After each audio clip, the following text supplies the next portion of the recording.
नमस्कार, प्रभा साक्षी पॉडकास्ट में आप सभी का स्वागत है। आज के इस पॉडकास्ट में आज हम बात करेंगे महाराष्ट्र की सियासत की और समझेंगे कि महाराष्ट्र में राज ठाकरे की पार्टी शिवसेना से कैसे अलग है। तो आइए सुनते हैं आज के इस पॉडकास्ट को। लेकिन उससे पहले अगर आपने हमारे चैनल को सब्सक्राइब नहीं किया है तो जरूर कर लें, ताकि आप रोज ऐसे ही इंटरेस्टिंग और जानकारीपूर्ण पॉडकास्ट सुन सकें।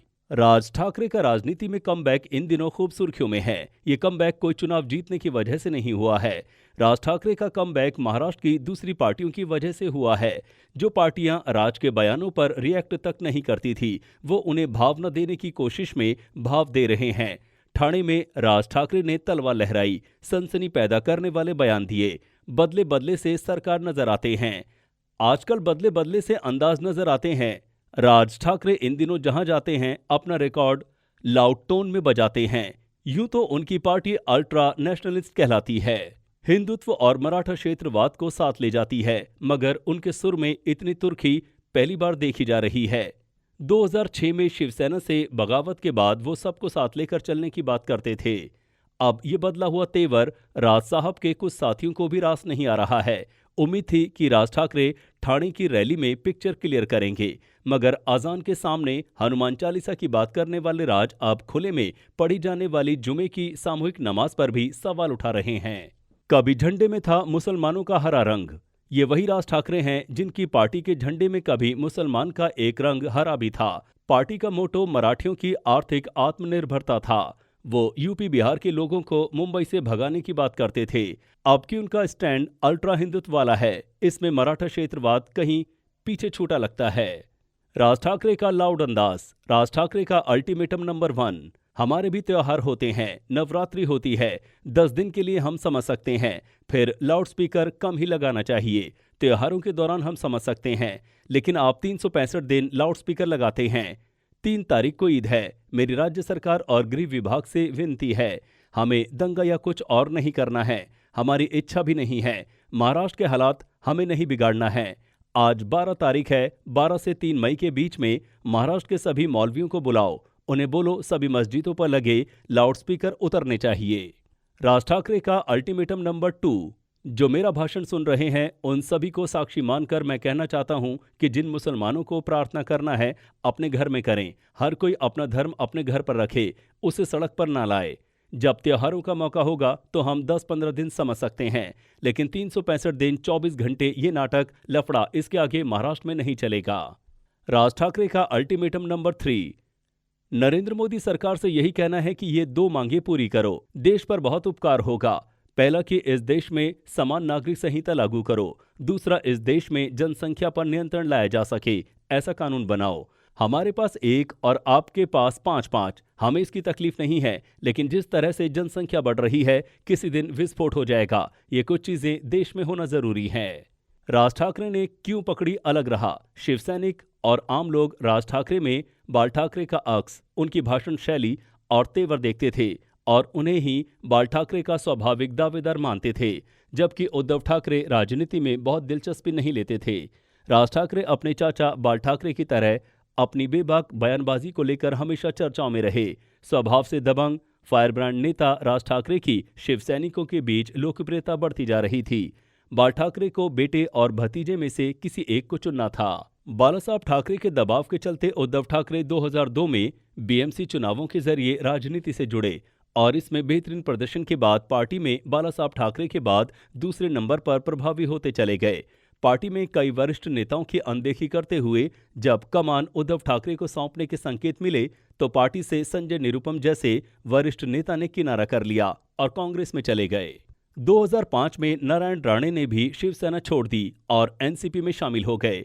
बालासाहब ठाकरे के असली उत्तराधिकारी माने जा रहे उनके भतीजे राज ठाकरे के बढ़ते कद के चलते उद्धव का संघर्ष भी खासा चर्चित रहा।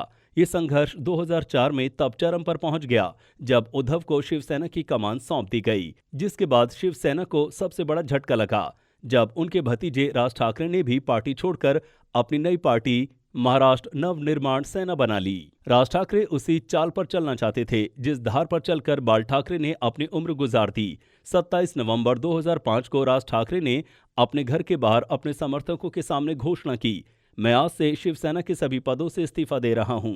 पार्टी क्लर्क चला रहे हैं, मैं नहीं रह सकता। हालांकि राज ठाकरे का पार्टी छोड़कर जाने का दुख बाला ठाकरे को हमेशा से रहा, लेकिन 16 साल की राजनीति में राज ठाकरे के हाथ अब तक कुछ खास नहीं लग सका है। शुरुआती दौर के अलावा राज ठाकरे के प्रति समर्थन भी लगातार घटता गया है। साल 2020 में दिवंगत शिवसेना प्रमुख बाला साहब ठाकरे की जयंती पर महाराष्ट्र नवनिर्माण सेना के प्रमुख राज ठाकरे ने अपनी पार्टी के झंडे में बदलाव कर बड़ा सियासी संकेत देने की कोशिश की। इस झंडे का रंग केसरिया और इसके केंद्र में राजमुद्रा अंकित है। राज ठाकरे के इस कदम को उनकी पुरानी कट्टर हिंदुत्ववादी विचारधारा एवं छवि की तरफ लौटने से जोड़कर देखा गया। राज ठाकरे ने नए झंडे का रंग केसरिया और इस पर अंकित राजमुद्रा शिवाजी से जुड़ी है, लेकिन उसके बाद भी राज ठाकरे ज्यादा सक्रिय नहीं नजर आए। लेकिन अब एक बार फिर से महाराष्ट्र में शिवसेना के कांग्रेस और राकांपा के साथ जाने के बाद राज्य की राजनीति में राज ठाकरे को अपने लिए बड़ी भूमिका दिखने लगी है। राज ठाकरे बीजेपी के बताए रास्ते जा रहे हैं या बीजेपी के करीब जा रहे हैं, अभी ये सिर्फ एक अनुमान है। राज ठाकरे का पल पल बदलता स्टैंड। मनसे के गठन के बाद से ही राज ठाकरे का कभी बीजेपी से नजदीकी और दूरी का पल पल बदलता रिश्ता रहा है। साल 2014 के लोकसभा चुनाव से पहले मनसे प्रमुख राज ठाकरे ने खुले तौर पर बीजेपी के पीएम पद के उम्मीदवार नरेंद्र मोदी को सपोर्ट करने का ऐलान कर दिया और कहा कि लोकसभा चुनाव के बाद उनकी पार्टी एमएनएस नरेंद्र मोदी को समर्थन देगी। इस दौरान तत्कालीन बीजेपी अध्यक्ष राजनाथ सिंह ने कहा भी था कि राज, शिवसेना, बीजेपी, आरपीआई गठबंधन में शामिल हुए बिना मोदी के नाम पर वोट मांग रहे हैं। लेकिन तब जवाब देते हुए राज ठाकरे ने कहा था कि मैंने प्रधानमंत्री पद के लिए मोदी को अपना समर्थन दिया है, राजनाथ को नहीं।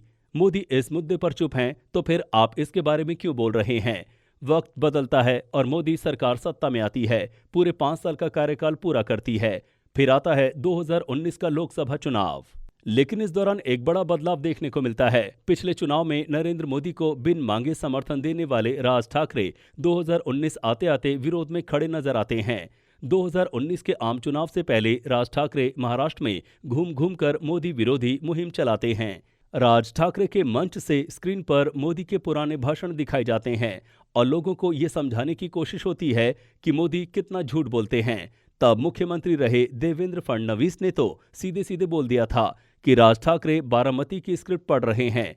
बारामती एनसीपी नेता शरद पवार का इलाका है। लेकिन महाराष्ट्र के विधानसभा चुनाव के बाद राज्य की बदलती सियासत और महाविकास अघाड़ी के गठन के बाद अब राज ठाकरे की एनसीपी से भी दूरी बढ़ गई। दरअसल साल 2006 में शिवसेना से अलग होकर पार्टी बनाने और अपना मुकाम हासिल करने की राज ठाकरे की कोशिश परवान नहीं चढ़ सकी है।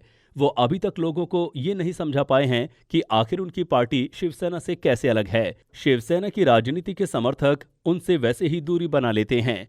अगर वो किसी तरह अपने ऊपर कोई उदार छवि ओढ़कर बीजेपी शिवसेना गठबंधन के पक्ष में खड़े होते हैं तो भी फेल हो जाते हैं, क्योंकि लोग कंफ्यूज हो जाते हैं।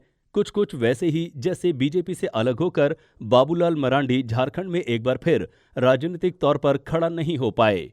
आज के लिए इतना ही। अगले पॉडकास्ट में किसी और मुद्दे पर देंगे आपको विस्तृत जानकारी। तब तक के लिए जुड़े रहें प्रभात साक्षी के साथ।